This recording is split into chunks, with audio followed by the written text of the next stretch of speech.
Petite part sauvage, comment te cerner, comment te connaître, comment te comprendre?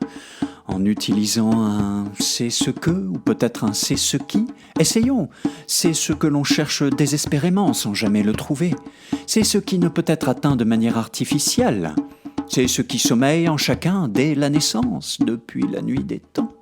C'est ce qui met mal à l'aise nombre de personnes. C'est ce dont on a honte.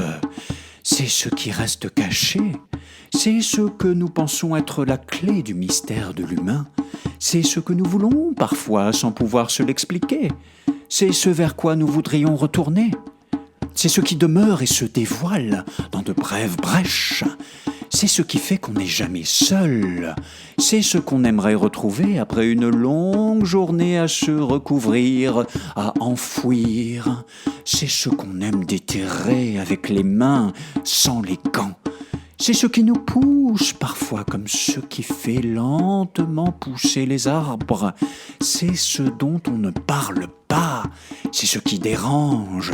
C'est ce qui noircit le tableau, l'autoportrait.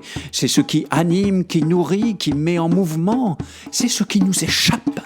C'est ce qui résiste. C'est ce qui ne se laisse pas apprivoiser. Ce qui est libre, toujours. C'est ce qui ne pèse rien. Ce qui fait douter, c'est ce qui fait échouer les grands projets. C'est ce qui repousse même si maintes fois coupé. C'est ce que l'on fuit et recherche lorsqu'il nous a quittés. C'est ce qui nous tue quand il part. C'est ce dont on a besoin pour continuer à vivre. C'est ce qui occupe de l'espace mais a priori ne sert à rien. C'est ce que certains aimeraient supprimer, comme un grain de beauté, une tumeur, une excroissance indésirable. C'est ce qui nous ramène à l'extérieur. C'est ce que l'on voudrait mettre en mots, tout en sachant que c'est impossible.